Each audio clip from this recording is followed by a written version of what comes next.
ذریعہ نہ بنے؟ دیکھیے آپ نے یہ علاقہ ضم کیا یا نہ کیا، اسے پہلے سے دیکھ لو، ابھی تک آ جاؤ تو اس علاقے میں فوج ہی تقریباً سب چیزیں ہینڈل کر رہی ہے. سول والے جو افسر ہیں وہ فوج کی طرف دیکھتے ہیں، فوج جو حکم دیتی ہے جس طرح گائیڈ کرتے ہیں وہ اس طرح کرتے ہیں. یا دوسرے الفاظ میں فاٹا کے اندر یا اس پسماندہ علاقے میں سول حکومت بہت ہی کمزور ہے، یا سرے سے اگر میں کہوں کہ ہے ہی نہیں تو غلط نہیں ہوگا.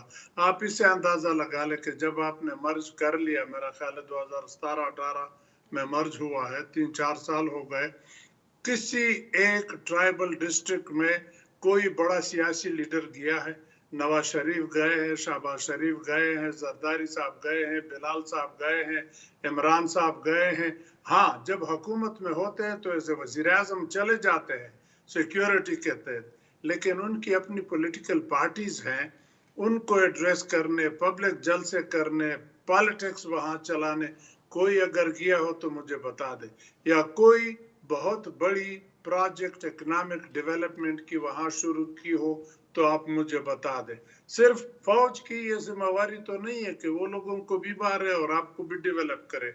فوج کے شانہ بشانہ فوج، بلکہ آپ کا ایک زبردست قوت، ایک زبردست ہاتھ ہے. باقی اس میں جتنی ایاز وزیر صاحب، میرا آپ سے حکومت کی یہی ہے، سوال تھا کہ پولیٹیکل ول جو ہے وہ لیک کرتی ہے، آپ فنڈز طے کرتے ہیں، آپ وہ نہیں دیتے ہیں، یہ سب سیاسی فیصلے ہیں. جب فنڈز آپ پرووائڈ نہیں کریں گے تو انتظامی ڈھانچہ زمین پر کیسے آئے گا؟ تو یہ پولیٹیکل ول کی کمزوری جو ہے یہ کیوں ہے؟ مطلب کیا آپ کو وجہ دکھائی دیتی ہے؟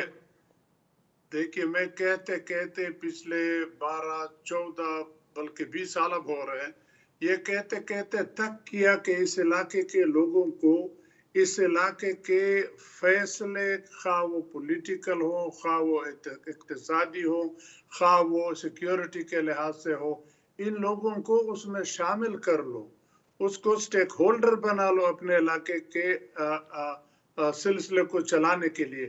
آپ ان لوگوں کو شامل نہیں کرتے، آپ باہر سے فیصلے کرتے ہیں، باہر سے افسر لاتے ہیں، وہاں پہ کارروائی کرتے ہیں. باہر کے افسر ان کے لوکل جو مجبوریاں ہیں یا جو ریزرویشن ہے ان کو تو وہ نہیں جانتے. ایک فوجی افسر آتا ہے یا ڈپٹی کمشنر آتا ہے، وہ دور علاقے سے آتے ہیں، ان لوگوں کے مصیبتوں سے کیا پتا، ان کو ہسٹری کا نہیں پتا، ان کے وہاں محرومیت کا نہیں پتا، وہ تو جو حکم ملتا ہے وہ چلاتا ہے. کاش کہ لوکل لوگ بھی اس میں شامل کر ہوتے. لیتے. اس میں ایاز وزیر صاحب میرے پاس آخری 1.5 منٹ ہے، یہ فرما دیجئے کہ افغانستان کو کیسے قائل کیا جا سکتا ہے کہ بھائی جان آپ کچھ بندوبست کرو، ہم یہ بڑا اب سنگین معاملہ ہوتا جا رہا ہے، کوئی وہ 1.5 لاکھ کی فوج تیار ہوئی تھی، وہ پتہ نہیں کہاں تحلیل ہو گئی، وہ اسلحہ جو ہے سارے کا سارا دہشت گردوں کے ہتھے چڑھ گیا، وہ جو زمین ہے سیف ہیونز ہیں وہاں پر ہیں. کیسے یہ کیا جا سکتا ہے؟ دیکھیے دونوں حکومتوں کی غلطیاں ہیں، افغانستان کی بھی غلطیاں ہیں اور ہماری بھی غلطیاں ہیں. کاش کہ یہ دونوں حکومتیں اپنی غلطیاں مان لے، وہ جانتے ہیں کہاں غلطیاں ہیں، اپنی غلطیاں مان لے اور اسے پیچھے ہٹ جائے، وہ غلطیاں آئندہ نہ دہرائے تو قصہ ختم ہے. لیکن مصیبت یہ کہ ایک اپنی جگہ ڈٹا ہوا دوسرے کو کہتا ہے کہ تم وہ کرو جو میں کہتا ہوں. اس طرح حالات نہیں چلتے. آپ افغانستان کو، میں ہمیشہ کہتا رہا ہوں کہ ایک ساورن اور انڈیپینڈنٹ سٹیٹ کی طرح ہینڈل کر لے تو تب آپ کا کام چلے گا. اس طرح نہیں چلے گا کہ آپ دھمکی دے لیتے ہیں کہ اگر یہ نہ کیا تو ہم آپ کے ساتھ یہ کر لیں گے. آپ کے باقی ممالک بھی پڑوس میں ہے، آپ ان کے ساتھ ایسے ڈیل نہیں کر سکتے. تو افغانستان بھی ایک ملک ہے، انڈیپینڈنٹ ہے، اس کو بھی دوسرے ملکوں کی طرح ہینڈل کر لے، ان کو اپنے حالات چلانے دے. ہاں جو اختلافات ہیں ان کا ایک طریقہ ہے، حکومتوں کے درمیان راستہ ہوتا ہے، وہ حل ہو سکتے ہیں اور ان کو اس طریقے سے کیا جانا چاہیے. میرے پروگرام کا وقت ختم ہو رہا ہے. بہت شکریہ ایاز وزیر صاحب. ناظرین یہ تھے ایاز وزیر، ان کی آپ نے گفتگو سنی. اب تک کے لیے اتنا ہی، اجازت دیجیے. اللہ حافظ.